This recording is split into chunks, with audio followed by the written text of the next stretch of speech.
दोस्तों इस महत्वपूर्ण जानकारी को बहुत ध्यान से देखिएगा। ये वो किट है जहां मैं अंडरलाइन कर रहा हूं, ये वो किट है जो परमाणु हमले से आपको बचा सकती है। और परमाणु हमला अगर होता है तो ये किट आपके लिए बहुत मददगार साबित हो सकती है।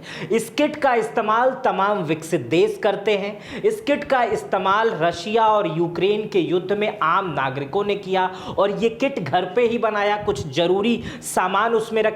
इसके बारे में मैं आपको बताऊंगा। ईरान और इजराइल का जब युद्ध हो रहा है तो आम नागरिक चाहे ईरान के हों या इजराइल के हों वो भी इस किट का इस्तेमाल करते हैं। इस वीडियो में मैं इस किट को बनाने का पूरा तरीका बताऊंगा, इस किट में किस चीज का इस्तेमाल किया जाता है वो भी बताऊंगा। लेकिन उससे पहले मैं आपको बता दूं, जो भारत पाकिस्तान की टेंशन चल रही है उसमें यही लोगों को नहीं पता है कि परमाणु बम पाकिस्तान के पास कितना है, भारत के पास कितना है और किस मिसाइल से पाकिस्तान या भारत एक दूसरे पर आक्रमण कर सकते हैं। समझिए, बहुत छोटा टॉपिक है, बहुत ध्यान से समझिए। भारत की हैसियत और पाकिस्तान की हैसियत को बहुत आसानी ढंग से मैं आपको समझा देता हूं। लेकिन ये सारी बातें जानने से पहले ये जानकारी आपको जान लेना बेहद जरूरी है कि पाकिस्तान के पास कितने परमाणु बम हैं और भारत के पास कितने परमाणु बम हैं और किसके पास कितनी क्षमता है मिसाइलों की। बहुत छोटा वीडियो है, बहुत ध्यान से समझिएगा। देखिए, सबसे पहले बता दे रहा हूं कि पाकिस्तान के पास जो है वो 170 परमाणु बम है और भारत के पास 172 परमाणु बम है। अब आप ये सोच रहे होंगे मात्र दो का अंतर नहीं, मिसाइलों का अंतर देखिए। आइए आपको मैं बता रहा हूं। पाकिस्तान की जो सबसे बड़ी मिसाइल है वो भारत की सबसे छोटी मिसाइल के लगभग बराबर है। जो पाकिस्तान की सबसे बड़ी मिसाइल है हफ्त 600 शाहीन 2, वो 2000 किलोमीटर जाने तक की क्षमता रखती है। मतलब परमाणु बम को लेकर वो 2000 किलोमीटर तक जा सकती है। और भारत की जो सबसे छोटी मिसाइल है वो अग्नि 1 है, वो 1000 से 1100 किलोमीटर तक की यात्रा कर सकती है परमाणु बम के साथ। अब आप ये समझिए कि भारत की लगभग सबसे छोटी मिसाइल और पाकिस्तान की सबसे बड़ी मिसाइल में कोई बहुत बड़ा अंतर नहीं है। अब भारत की सबसे बड़ी मिसाइल के बारे में चलते हैं। इस मैप को उसके लिए देखना पड़ेगा आपको। भारत की जो सबसे बड़ी मिसाइल है अग्नि 5, वो 5000 किलोमीटर तक की यात्रा कर सकती है परमाणु बम के साथ। मतलब भारत के किसी कोने से जाएगा तो अगर आप विश्व मैप को समझते होंगे तो वो पूरा ऐसे वो पूरा यहां तक पहुंच जाएगा। पूरे विश्व को पूरा एक सर्किल बना लेते हैं इतना बड़ा। इसमें पाकिस्तान ही नहीं, आप कितने देश को इसमें समा सकते हैं। तो भारत की मजबूत स्थिति कहां तक है इसका अंदाजा समझिए। वहीं जो पाकिस्तान की सबसे मजबूत स्थिति है वो जो शाहीन 2 है, हफ्त 6 है, वो जाएगा अगर पाकिस्तान के मिड से करेंगे तो वो भारत के निचले हिस्से और कुछ बाहरी हिस्से को भी नहीं छू पाएगा। पूरा भारत को ही कवर नहीं कर पाएगा। भारत के बाहर छोड़ दीजिए, भारत को नहीं कवर कर पाएगा। अब आप समझ गए। अब कुछ पावर बता देता हूं। जो अग्नि 5 है वो 5000 किलोमीटर की यात्रा कर सकती है। अग्नि 4 है वो 4000 किलोमीटर की यात्रा कर सकती है। अग्नि 3 है वो 3000 किलोमीटर की यात्रा कर सकती है। अग्नि 2 2000 किलोमीटर की यात्रा कर सकती है और अग्नि 1 1000 से 1100 किलोमीटर की यात्रा कर सकती है।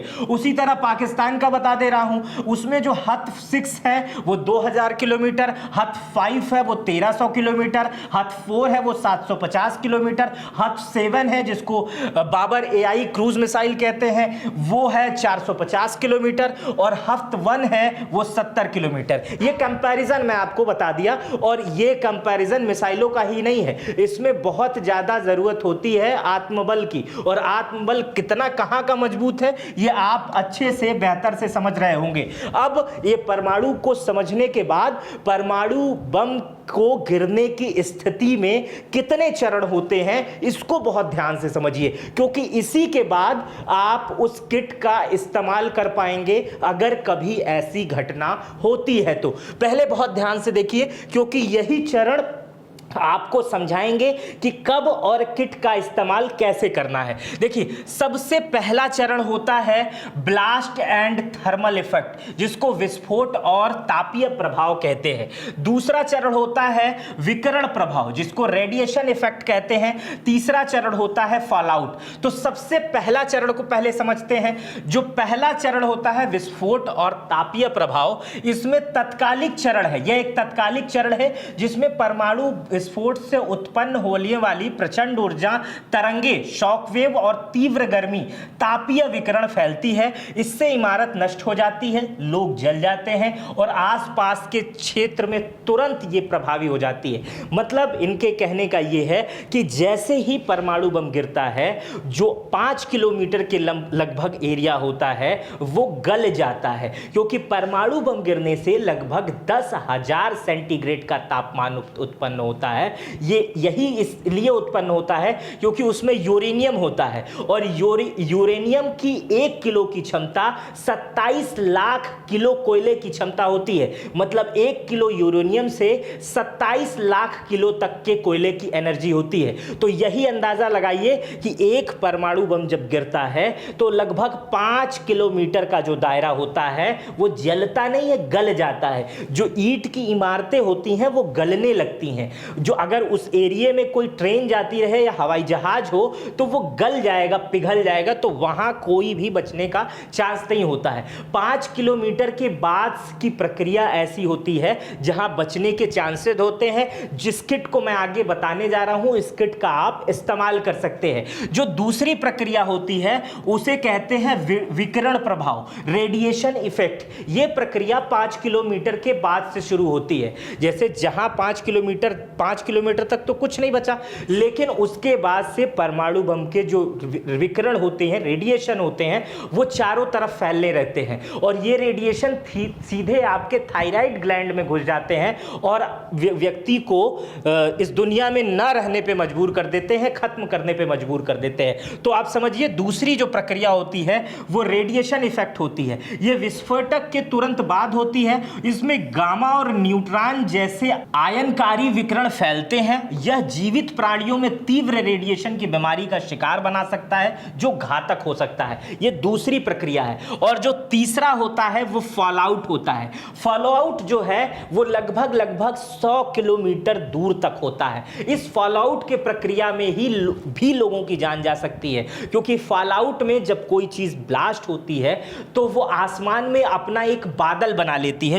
इसको वैज्ञानिक शब्दों में समझते हैं, यह एक दीर्घकालिक चरण है। इसमें रेडिएशन के कारण राख, धूल वायुमंडल में फैल जाता है और हवा, पानी जमीन पर जमा हो जाता है। यह लंबे समय तक पर्यावरण और मानव और स्वास्थ्य प्रभावों को प्रभावित करता है, जो कैंसर और अन्य बीमारियों का कारण बन सकते हैं। समझिए, जैसे ही ब्लास्ट हुआ वैसे ही एक बादल बन गया। इस बादल में धूल के कण, यूरेनियम के कण, तमाम वो केमिकल्स जो उसमें मिले रहते हैं, वो कण का एक बादल बन जाता है और ये बादल बहुत दूर तक जाता है और वो बादल धीरे धीरे जो ऊपर का वाष्प रहता है वो बरस के नीचे गिरता है। तो हवा में तो ये फैलता है, जमीन पे आता है, गिरता है, आपका पानी बाहर है, आपकी खुली नदियां बाहर हैं, सब में वो गिरता है और वो जहां जहां गिर रहा है वो चीजें वो घुलते जा रही हैं, हवा में भी घुल रही हैं। इसी कारण 100 किलोमीटर दूरी तक ये चीजें, प्रक्रिया 100 से 200, 250 किलोमीटर दूरी तक ये प्रक्रिया रहती है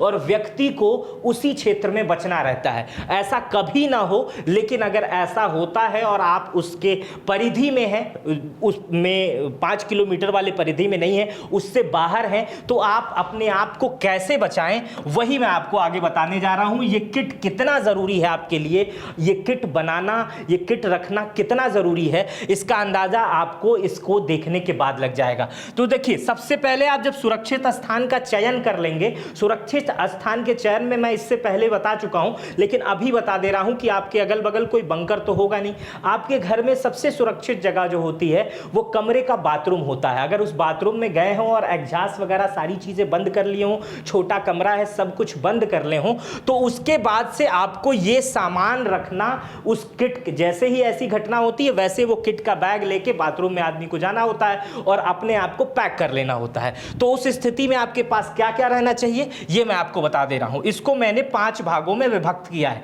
सबसे नंबर पर है कि रेडिएशन से सुरक्षा करने के लिए anti radiation pills, KI tablets, N95 mask और दस्ताने।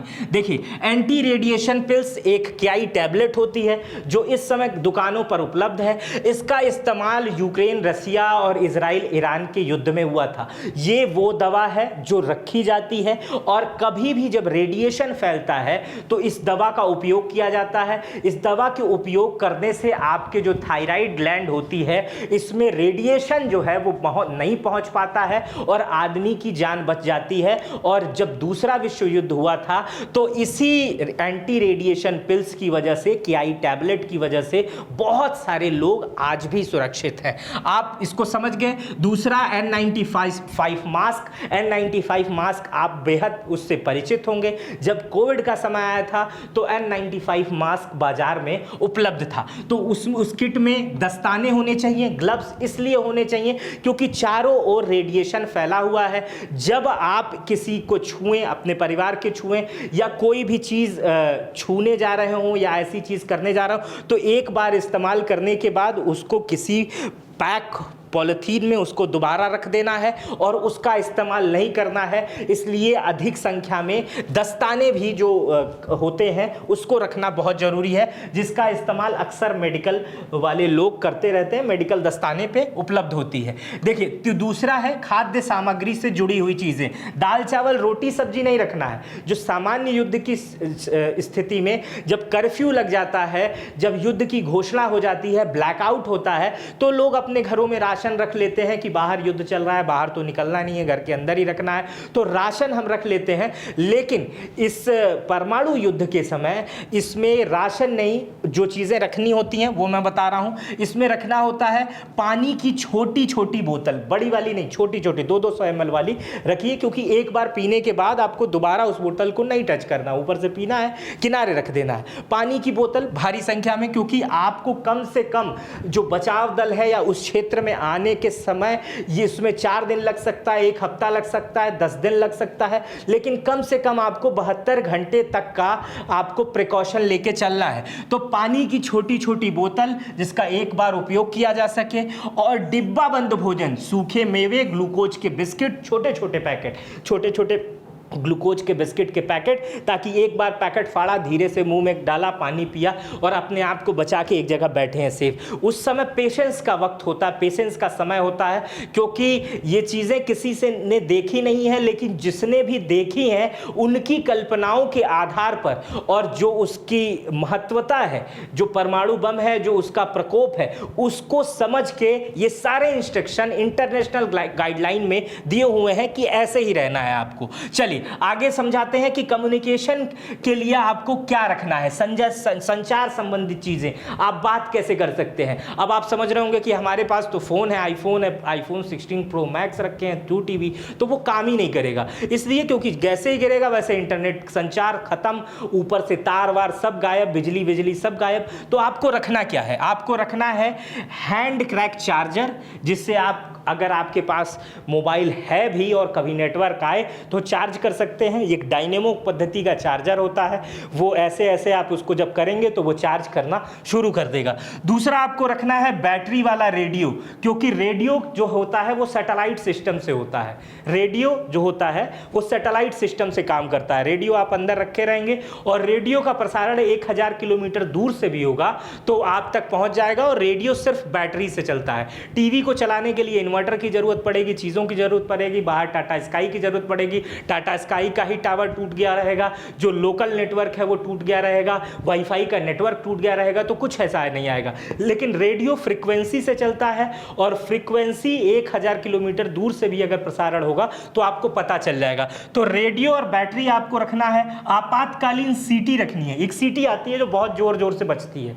इस सीटी का उपयोग तब कर सकते हैं जैसे बाहर आपको कोई आहट हुई, आप सीटी जोर जोर से बजाना शुरू कर सकते हैं। और लेजर लाइट रखनी है, जो कभी कभी आप पिक्चर में गए होंगे या मेले में जाते होंगे, लड़के रेड कलर की लाइट नहीं करते हैं। इससे यह होता है कि आप अगर किसी ऐसे कोने में है जो शीशे का एरिया है और बाहर आपको कुछ लोग दिखाई दे रहे हैं, तो आप लेजर लाइट जला के और उनको बता सकते हैं कि हम इस स्थिति में हैं। फ्लैश लाइट रख सकते हैं, टार्च रख सकते हैं, ये सारी चीजें घर में ही उपलब्ध रहती हैं। बस आपको एक बैग में से किट बना के रखना है। आगे समझते हैं मेडिकल के लिए आपको क्या रखना है। है मेडिकल के लिए? फर्स्ट एड किट रखना है। एक फर्स्ट एड किट बाजार में आप आसानी से उपलब्ध होता है, जिसमें कुछ बेटाडीन होता है, थर्मामीटर होता है, कुछ जरूरी संबंधित दवाएं होती हैं, इस तरह की प्रमुख चीज़ें होती हैं। उसके अलावा कोई एंटीसेप्टिक क्रीम, एंटीसेप्टिक दवाई रखनी है। बीमारी से संबंधित व्यक्ति की जरूरी दवाएं रखनी है, जैसे आपके घर में कोई ब्लड प्रेशर का मरीज है, शुगर का मरीज है, तो उसकी दवाएं भी स्टोर कर लिख के कुछ उसमें भी रखनी है, ताकि अगर ऐसी स्थिति आती है तो उसमें ये दवाएं काम आ सकें। कर्टन के कपड़े अधिक से अधिक रखने हैं और टॉयलेट बैग रखना है। ये आपके लिए थोड़ा सा नया होगा, लेकिन पाश्चात्य देशों में इसका बहुत इस्तेमाल किया जाता है। यहाँ पे तो लोग सड़क पे खड़े होकर भी मूत्र विसर्जन कर देते हैं, लेकिन पाश्चात्य देशों में टॉयलेट बैग का इस्तेमाल किया जाता है। जैसे अगर ऐसी स्थिति आ गई आपातकालीन कि जिस समय आप बाहर नहीं जा सकते हैं या अगल बगल कोई भी ऐसा बाथरूम नहीं है जहां आप जा सकें, या सार्वजनिक शौचालय या होटल नहीं है, तो आप टॉयलेट बैग का इस्तेमाल करें। चूंकि आपको एक ही कमरे में कई दिनों तक बंद करना होगा, तो उसमें जो टॉयलेट होगा उस बैग में आपको रखना होगा, ताकि उसमें किसी प्रकार की दुर्गंध बाहर ना आए। तो ये टॉयलेट बैग भी रखना जरूरी होता है। इंटरनेट पे आप किसी भी शॉपिंग वेबसाइट पर जाकर इसे ऑर्डर कर सकते हैं। और अपना हमेशा जरूरी दस्तावेज का एक प्रति या ओरिजिनल जैसा या ओरिजिनल ही एक जगह कोने में जरूर रखना है उस किट का हिस्सा। उससे ये होगा कि जब आधार कार्ड, पैन कार्ड और कुछ कैश पैसे और एटीएम उसमें शामिल है,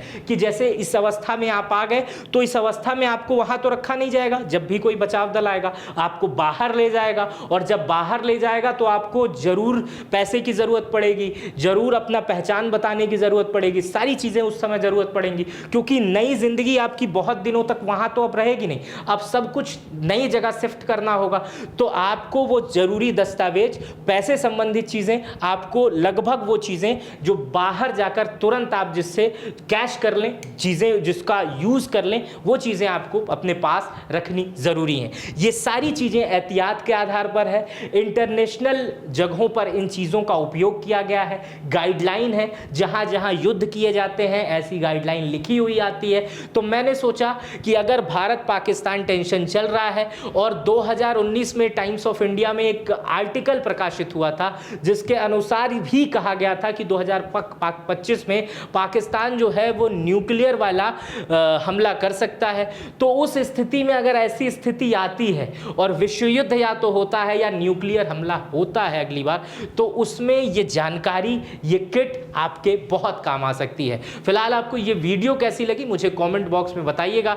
ये जानकारी अगर आपको पास पहले से होगी तो भी मुझे कमेंट में लिखिएगा यस, और अगर जानकारी नहीं होगी तो कमेंट में लिखिएगा नो, और अगर बहुत अच्छा लगा होगा वीडियो तो लिखिएगा गुड। अपना बेहद ख्याल रखिएगा। बहुत बहुत शुक्रिया।